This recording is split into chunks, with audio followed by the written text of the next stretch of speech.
अस्सलाम वालेकुम dear friends and colleague.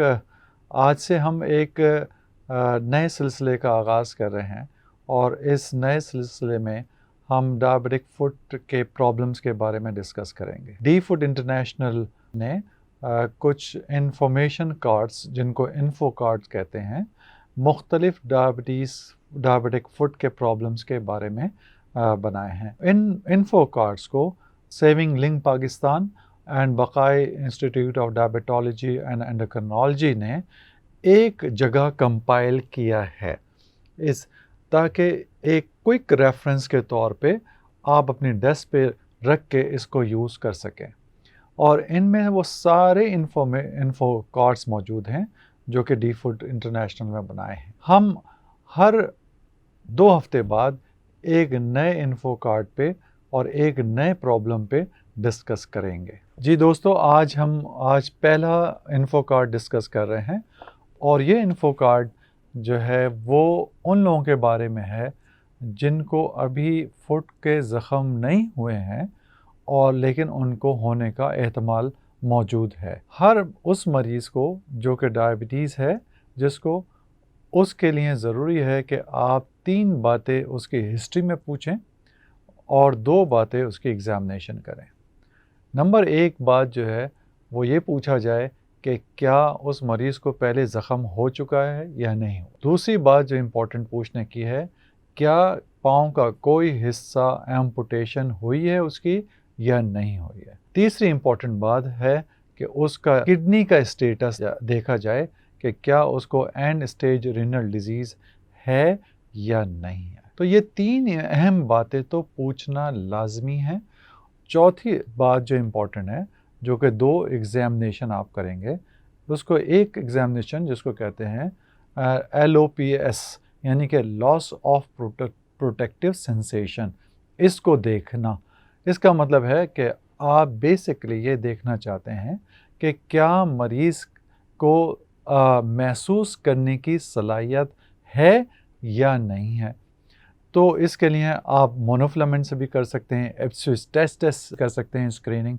तो ये 2 आसान तरीक़े हैं जिससे आप इसको कर सकते हैं। दूसरी जो इम्पॉर्टेंट अहम बात है वो आपको ये देखना लाजमी है कि क्या मरीज़ की जो है वो पेरिफेरल आर्टरी डिजीज़ है या नहीं है। उसके लिए आप उसकी जो पेरिफेरल पल्सेस, फुट की जो पल्सेस होती हैं, वो आप मरीज़ की चेक करेंगे। जो 2 पल्सेस होती हैं फुट में और एक नी में होती है, तो वो पल्सेस चेक करना ज़रूरी हैं। और अगर उससे आगे की बात है, कहीं आपको शक हो रहा है, तो हैंड डॉपलर से भी उसको देख सकते हैं। फिर हम जब इस मौजू पे बात करेंगे तो फिर उसमें भी डिटेल में बात कर लेंगे। तो ये 5 बातें हर मरीज़ की देखना ज़रूरी हैं। इन 5 बातों से जो आपको मदद मिलेगी, तो डी फुट इंटरनेशनल ने इन लोगों को चार कैटेगरीज़ में डिवाइड किया हुआ है। एक वो लोग हैं जिनको ज़ख़म होने का बहुत ही कम चांस है, बहुत कम चांस है। उसको कहते हैं people at very low risk, यानी कि 0 कैटेगरी। ये वो लोग हैं जिनको ना कोई पहले हिस्ट्री है किसी ज़ख़म की, ना उनका कोई पाँव का हिस्सा एम्पुटेट हुआ है, ना उनके किडनी के फंक्शन बिल्कुल सही हैं, उनकी महसूस करने की सलाहियत बिल्कुल सही है, यानी कि उनको न्यूरोपैथी नहीं है, उनका दौरान खून पाँव का बिल्कुल सही है, यानी कि उनको पेरिफेरल आर्टरी डिजीज़ नहीं है। तो ये वो लोग हैं जिन लोगों को अपने पाँव का मुआयना साल में 1 दफ़ा कराना ज़रूरी है। अब मेरे दोस्तों, हम आते हैं एक अगली कैटेगरी की तरफ, जिसको हम कहते हैं लो रिस्क कैटेगरी।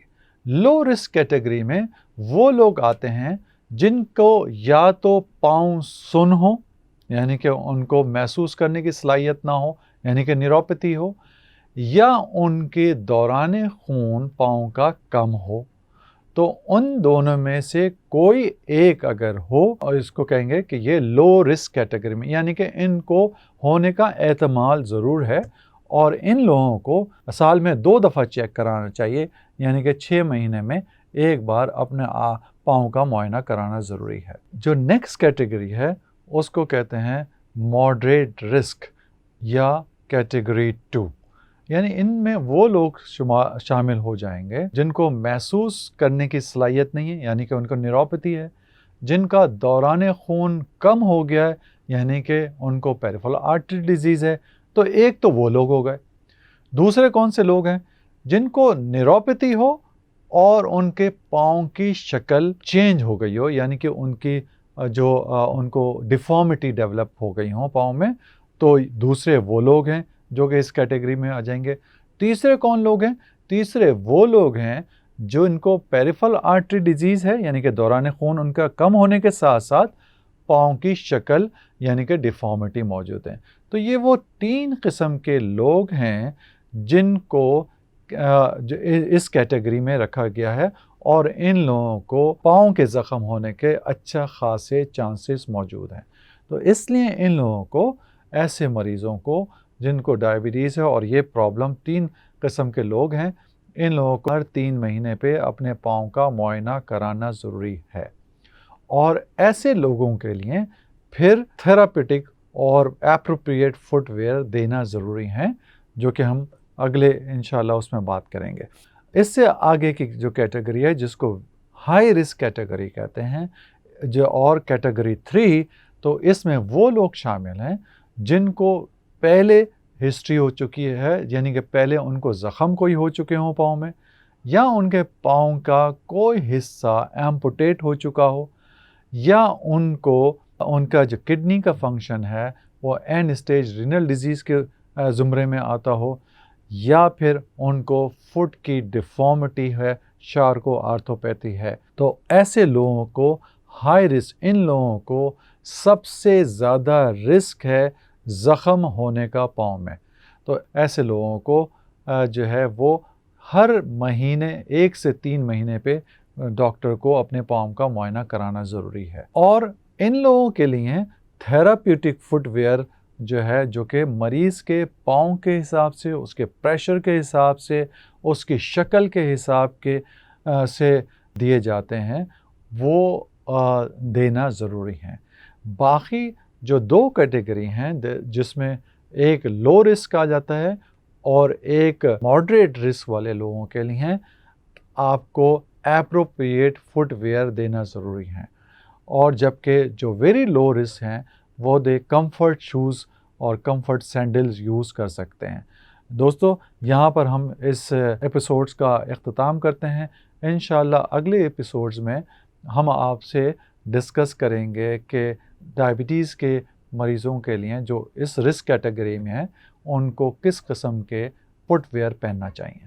السلام علیکم، شکریہ۔